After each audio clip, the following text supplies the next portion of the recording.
Halo semua, kami dari kelompok 1 yang terdirikan dari saya sendiri, Boy Syaputra Sipangkar, dan Dewi Sartika, Jonal Rogil Semanung Khalid, Mariska Rasinaga, dan Rian Sinuaji. Di sini kami akan menjelaskan proyek Scope Manajemen Sistem Informasi Daftar Pencarian Orang menggunakan kerangka kerja Project Management Body of Knowledge pada Subdirektorat Pemantauan, Direktorat Teknologi Informasi dan Produksi Intelijen, Kejaksaan Agung Republik Indonesia.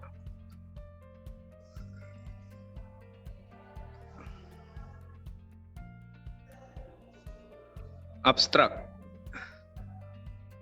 Sistem informasi daftar pencarian orang pada Subdirektorat Pemantauan merupakan digitalisasi proses yang berlangsung saat ini.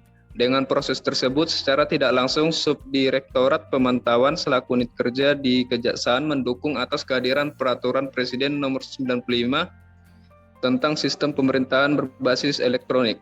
Sistem informasi daftar pencarian orang memberi kemudahan pada stakeholder melihat sejauh mana permohonan proses pencarian orang tersebut ditindaklanjuti oleh Subdirektorat Pemantauan. Pengembangan sistem tersebut melalui proyek yang disesuaikan dengan analisis kebutuhan stakeholder dan keamanannya.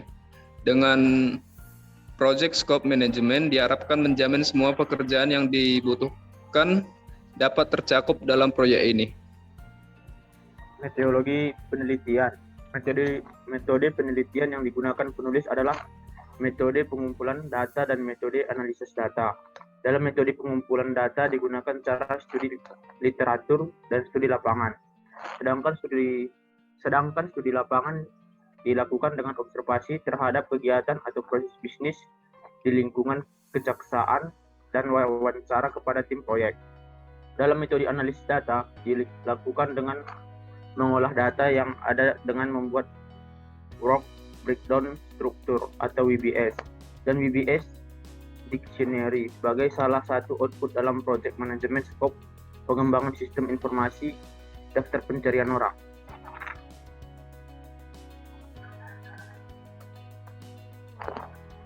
Scope planning. Pada tahap ini, tim mempersiapkan pernyataan lingkup proyek, membuat WBS, memverifikasi penyelesaian proyek, dan permintaan kontrol. Dokumen sebagai inputan untuk membuat scope planning adalah Project Management Plan, Project Karakter, Enterprise, Environmental. Lalu, Collect Requirement. Dasar dari proses ini adalah sebagai berikut. 1. Scope Management Plan. Yang kedua, kebutuhan dan harapan stakeholder. Yang ketiga, project karakter.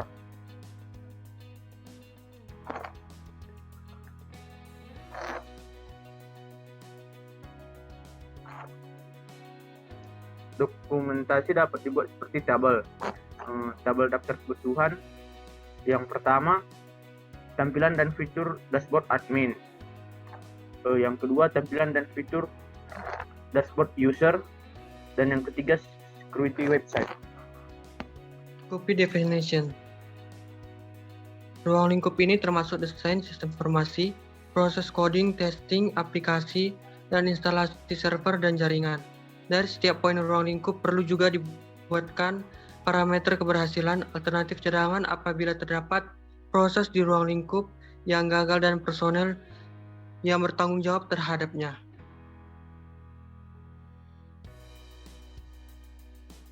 Membuat work breakdown struktur. Dengan adanya WBS diharapkan proyek pengembangan sistem informasi DPO dengan membantu meningkatkan akurasi estimasi waktu, biaya dan sumber daya, memberi acuan ukuran kinerja dan pengendalian proyek dan memperjelas dalam pertanggungjawaban kerja. Berikut merupakan WBS sistem informasi DPO. Sistem informasi DPO yaitu ada analisis sistem, desain sistem, pengembangan sistem informasi, implementasi, evaluasi. Di analisis sistem ada pemahaman sistem, evaluasi sistem, analisis kebutuhan atau stakeholder dan admin. Di dalam desain sistem juga ada desain database dan aplikasi, desain hardware dan jaringan. Dan di dalam pengembangan sistem informasi ada perancangan database, pengembangan sesuai analisis kebutuhan, dan testing aplikasi. Selanjutnya akan saya lanjutkan. Nah, di sini bagian deskripsi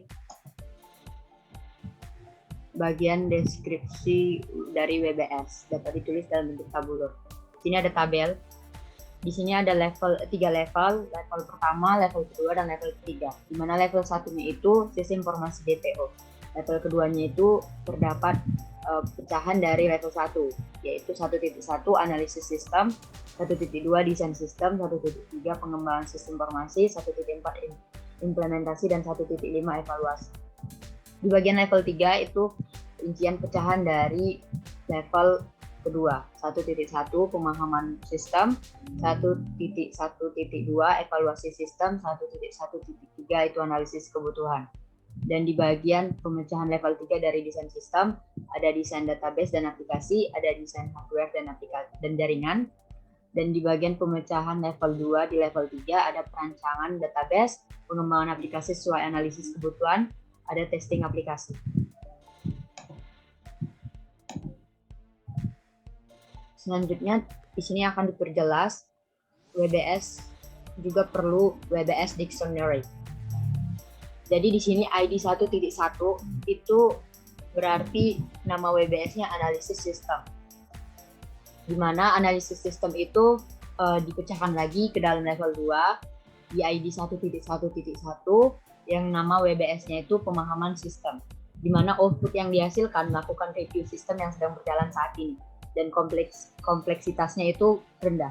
Estimasi waktunya itu selama 2 hari. Selanjutnya di bagian ID 1.1.2. Nama WBS-nya itu evaluasi sistem. Dalam evaluasi sistem ini outputnya melakukan analisis terhadap sistem saat ini. Komplikasinya itu termasuk rendah, di mana estimasi waktunya juga 2 hari dan keterkaitannya dengan 1.1. Keterangan yang pertama kali, yaitu di pemahaman sistem. Selanjutnya, nama WBS di ID 1.1.3, analisis kebutuhan, di mana analisis kebutuhan menghasilkan output tanya jawab kepada pihak-pihak yang menggunakan aplikasi, stakeholder dan admin, analisis dan menyusun hasil tanya jawab.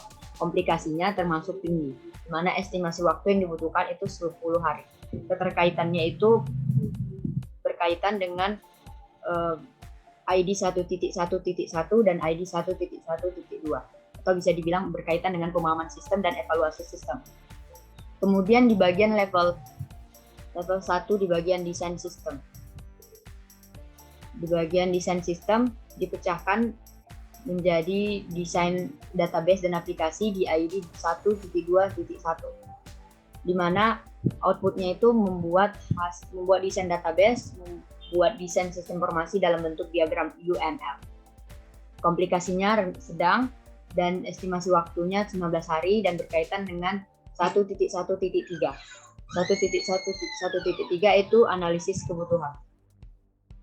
Selanjutnya di bagian 1.2.2 itu nama WBS-nya desain hardware dan jaringan, di mana outputnya menyiapkan desain server dan perencanaan instalasi jaringan, di mana komplikasinya termasuk rendah dan estimasi waktunya 4 hari, berkaitan dengan 1.1.3 atau berkaitan dengan analisis kebutuhan. Kemudian di bagian 1.3 pengembangan sistem informasi itu dipecahkan lagi menjadi perancangan database, di mana outputnya itu membuat integrasi dan sistem dengan database yang dipilih, di mana komplikasinya sedang dan estimasi yang dibutuhkan 7 hari, berkaitan dengan 1.3.2, atau bisa dibilang pada proses selanjutnya, pengembangan aplikasi sesuai analisis kebutuhan. Pada ID ini, outputnya melakukan coding aplikasi sesuai desain dan security website, di mana komplikasinya termasuk tinggi dan estimasi waktunya itu selama 60 hari, dan berkaitan dengan 1.2.1. 1.2.1 itu merupakan desain database dan aplikasi. Selanjutnya masuk ke tahap level selanjutnya itu 1.4 di mana nama WBS-nya itu implementasi dan 1.5 nama WBS-nya evaluasi. Scope verification. Pada tahap ini merupakan proses penerimaan final oleh koordinator untuk diverifikasi dengan memperhatikan project scope statement, kamus WBS, project scope management plan, dan deliverable sistem informasi DPO. Adapun tabel penerimaan formal deliverable. Yang pertama adalah milestone. Yang pertama adalah survei analisis kebutuhan pengguna dari sisi stakeholder dan user. Deliverable-nya adalah daftar kebutuhan pengguna. Yang kedua adalah pembuatan dashboard dan fitur-fitur yang dibutuhkan, dashboard yang disesuaikan. Selanjutnya adalah penguatan modul keamanan. Deliverable-nya adalah yang pertama adalah dilengkapi sistem akses yang berbeda, kedua menggunakan HTTPS, milestone pengujian. Deliverable-nya adalah yang pertama dokumen UAT atau user acceptance test. Kedua adalah laporan IT security assessment. Berikutnya adalah implementasi. Deliverable-nya adalah yang pertama adalah integrasi dengan server dan jaringan. Kedua adalah panduan pengguna. Yang ketiga adalah source code dan media penyimpanan. Yang terakhir adalah BIMTech. Milestone yang terakhir adalah closing. Yang pertama adalah perjanjian non-disclose agreement. Berikutnya adalah scope control. Pada tahap ini, koordinator dan tim melakukan proses pemantauan, proyek dan ruang lingkup serta mengelola perubahan berdasarkan lingkup sistem informasi daftar pencarian orang.